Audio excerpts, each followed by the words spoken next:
Wait a minute. Hear this. Birdy num num. Birdy num num. Birdy num num. What's up, ladies and gentlemen, and welcome back to another episode of the Birdy Num Num podcast, the BNN. I am having a wonderful week. I really hope you guys are also having a great week. We have a nice open dialogue every week, you and I, here on the video or the audio podcast. And today, my friends, I am going to continue that dialogue by telling you guys, talking to you guys and girls and gender neutral, binary, whatever. I mean, I haven't kept up, but everybody who listens and supports this channel is something that my buddy Sham has been asking me to talk about for years. Sham Butt, I'm sure a lot of you have seen him on my channel or his own podcast.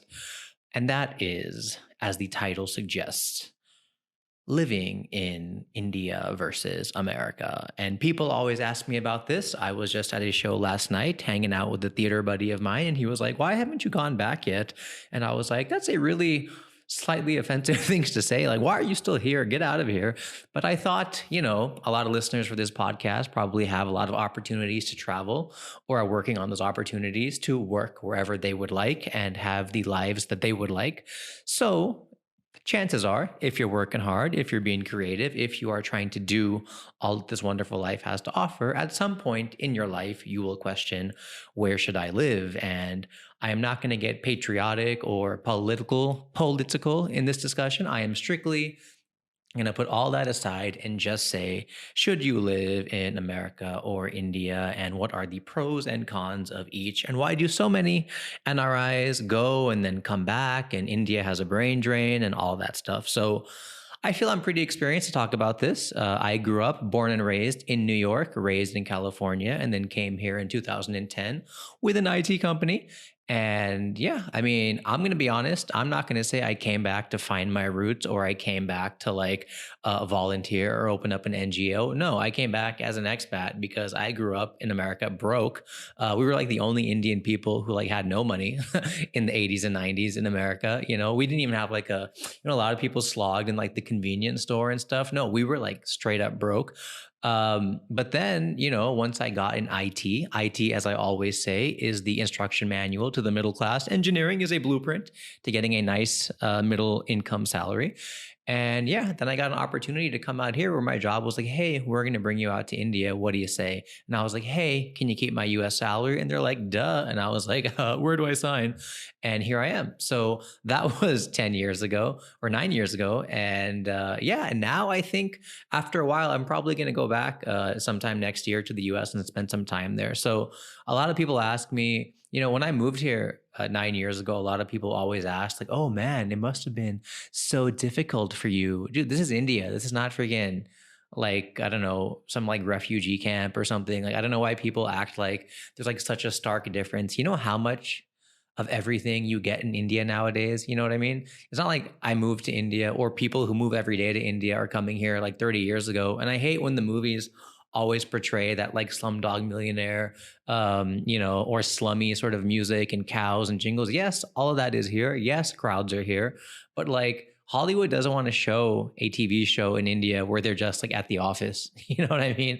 Like having a good time, talking about work, politics, the Avengers. No, they want to see all that. It's like when you watch a movie taking place in the Middle East, they either show you the extreme, like Burj Khalifa, named after Mia. No, okay, sorry. Like that Burj Khalifa, or they show you the camels like in the desert. But like, where are the guys just watching Netflix at home in their nice apartment? So when I got here, and if you either, I think our second biggest country that listens to this podcast is in the US. And I'm going to assume that's a lot of South Asian folks who listen from the US. So maybe you grew up in America, or maybe you have relocated there, or maybe you're just working there on your H1. And when I moved here 9 years ago, everybody was like, it must be so difficult. It's not, dude. Okay.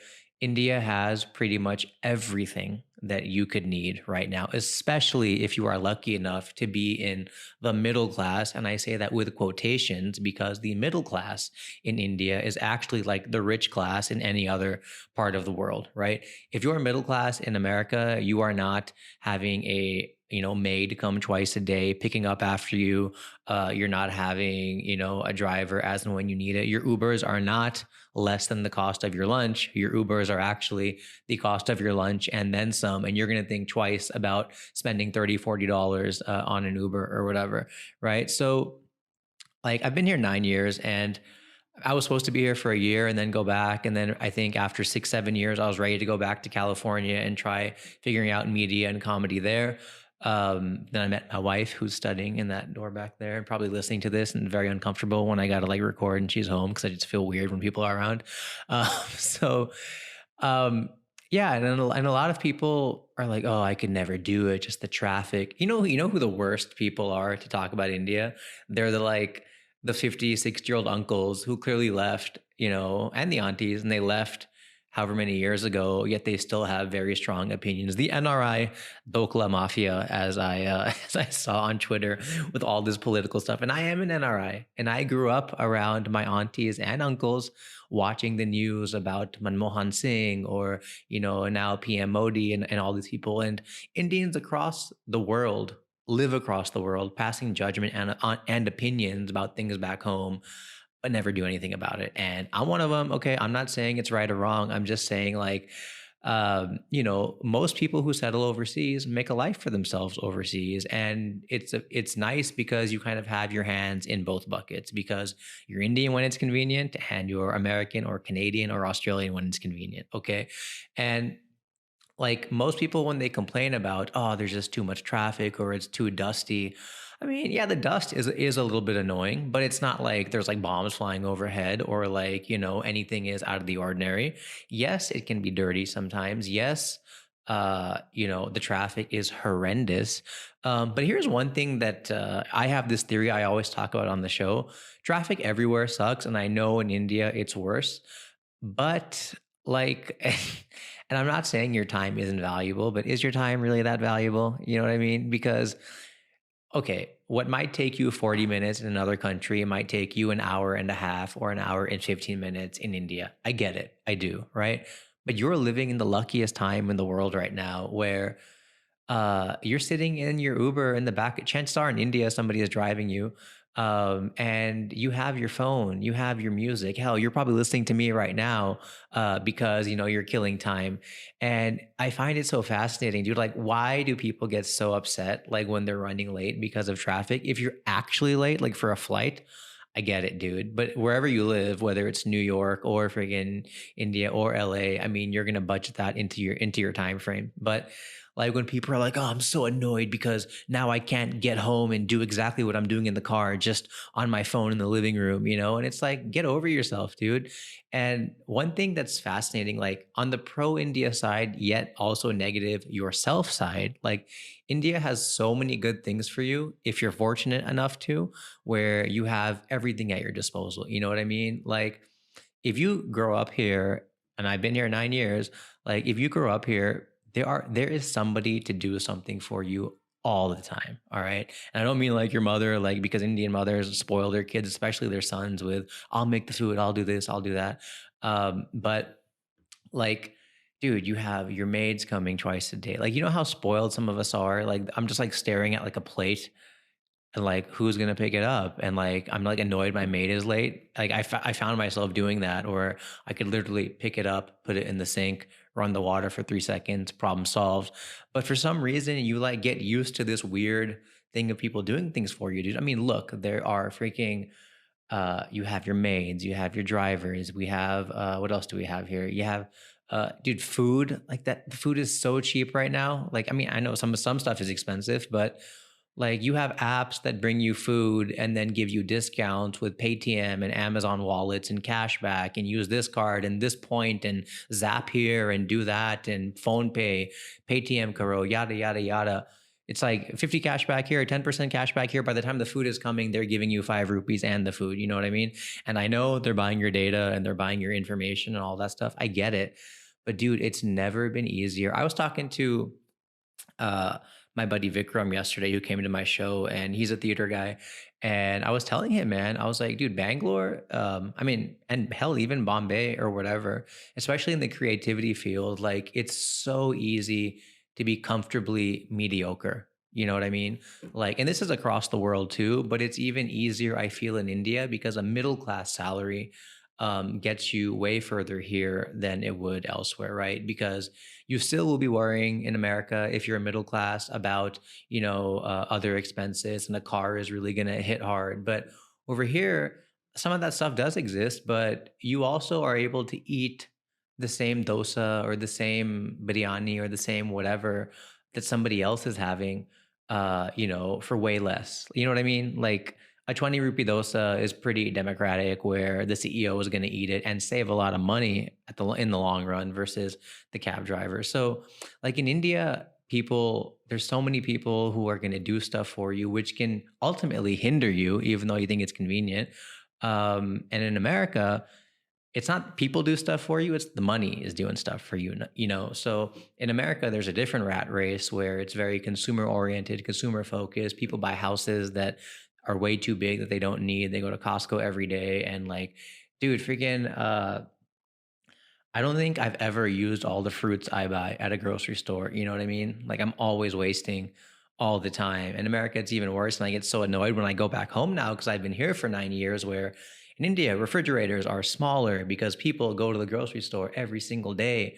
But in America, people go to Costco or Ralph's or Kroger's, and they stock up and they throw away half the stuff, and they use paper towels for everything. And it's just like, dude, both places have their pros and cons, but I don't know. I feel like most people, like when you see like a guy, or when you're talking to your college friends or your buddies, and like, oh, dude, you got to go to Bombay. The chicks in Bombay, Bangalore has nothing, or vice versa. Or they're like, dude, you got to go to Ibiza, bro. Freaking Ibiza, bro. Pomp, pomp, pomp. Like, is that what they play in Ibiza? I don't know. But people are always like, no, man, like, no place is, I'm not talking about like Saudi Arabia if you want to go clubbing or something, but I'm saying like most, westernized, uh my recordings always shut off. Most westernized uh places are fine, dude. You are gonna, like, people who complain about New York versus LA, or Bombay versus Bangalore, or Singapore versus Malaysia versus France or whatever. Like, as long as you're comfortable in the language, so France, maybe not. Um, like, you need to not find a scapegoat to blame something on. Like, I hate when people complain about how the city or the country is the reason they're not succeeding. And all the political stuff that's happening right now, I, dude, I don't even know what the real answer is, because you can find 10 videos that tell you one thing. You can find 10 videos that tell you another. This one has 1 million views. This one has 1 million views. There's an attack on whatever the truth is, and who knows. But so I'm not going to say do this or do that, but most people find scapegoats in either the news or the city or the government. But, and I say this, I mean, maybe I'm fortunate, but I've not directly been affected, like I've not substantially been affected by any major policy. You know what I mean? Like, Trump has been around forever, and we just did my wife's green card like a few days ago, and we're trying to get through that. But touch wood, knock, knock, knock. So far, so good. And I know that there's less fortunate people who have direct things, but for most of you who are fortunate enough to be, hell, even knowing what a podcast is, dude, if you're listening to a podcast, okay. I don't know anybody who listens to podcasts who, like, I only started discovering them when I was like, I need to flex my creativity and learn more. And I'm on a huge podcast binge, but like, you need to stop blaming your environment, because this is your environment. Your house is your environment. So I personally feel, for those of you who are deciding, should I live in America? Should I live in India? Number one, none of those are going to make your life in any way. If you think living in India is going to ruin your life and all you wanted to do was live in America, I got some news for you. You're going to start coming back here every year, because if you grew up here, you're going to miss it, and you're going to miss your friends, and you're going to miss your family, and you live in the best time in history right now, because flights are cheap, and you have Wi-Fi on those flights, and you have opportunities and credit card points and discounts, and you can come here and live like a king, and then you can go over there and make more money. But regardless of where you are, neither of those is going to make or break your life. Okay. That being said, if you're the type of person that doesn't need domestic help, that doesn't need a bunch of kids running outside in your society complex, you know what I mean? That doesn't need made to be there, and you like driving and the independence and all of that stuff, then for sure, America is such a comfortable place to live, dude. It's the most comfortable. And there's a reason, people get hooked on it because, yes, materially, those of us who don't ask ourselves the tough questions of what we want and what we don't want, it's easy to say, I got this house, I got this car, I got these cool vacations and stuff. On the flip side, if you're the type of person who is comfortable with whatever you have, whether it's a 5 BHK or a 500 BHK, then India is also quite okay, dude. Like there's nothing wrong with being here. And for those of you on the superficial front, you have the bars, you have the clubs, you have the parties, you have freaking U2 and Coldplay and all that stuff. So, and you have money that you're gonna save because dude, a freaking 5-bedroom apartment here or 3-bedroom apartment here is like literally all you need. All right. So I don't know. Like I would say everybody should live overseas in the country they didn't grow up in for sure to experience it. But most people, few people end up living in Singapore or, France or Germany or whatever. But for the most of the Desi people, either leave from India and go to Canada, the UK, or Australia. Am I missing any? Mainly those. And then there's Hong Kong and Singapore and all that stuff. And then most people, like from the US, who are in, I mean, very few people do what I do, which is born and brought up in America and then live here for 9-10 years. But then a lot of people, like in the NRI community, come to India for a year or two to volunteer, like pad their business school resume, but volunteer and do those things and just experience it and see what it's about. And then they go back because they realize that's what it is, So if you are fortunate enough in 2019, almost 2020, I hope you have a good year this coming 2020. Merry Christmas to everybody. Or in America, as they say, happy holidays, because you can't say Christmas because I'm going to sue you and you're going to get fired for discriminating by saying Merry Christmas, which, give me a break, dude. I've never I hate that. I'm Hindu, but I don't care if somebody says Merry Christmas to me. But again, people who get offended just need reasons to get offended because they're not happy about some other stuff. So, ooh, edgy. So yeah, if you're fortunate enough to have these decisions, I would say if you're from India and you have an opportunity to live overseas, just know you may come back and that's okay. And also just know that place is not going to make your life. All right. And if you fall in love with somebody, cool, whatever. But whatever you're doing over there, you could do here and vice versa. I know so many people in digital marketing here in Bangalore who have businesses operating in America, e-com or whatever, and they're killing it. And they choose to sit here because they can have their own office for $50K a month, whatever, rather than go back and forth. And dude, like everything is virtual right now and you're living in the best time in history. So if you grew up in America, if you grew up in India, go live in America for 2 years and decide what you want to do, decide what's really important. Don't think like you coming back here is like a jail sentence. There's all the opportunities you could ever want. But don't go being all political while sitting in New Jersey, talking about Indian politics when you're hiding your taxes. Don't be that guy. Don't be that guy. And if you're in America and you want to live in India, yes, please do. Don't buy into the hype of the cows and the traffic. You'll see all that stuff and you'll be over it after 3 days.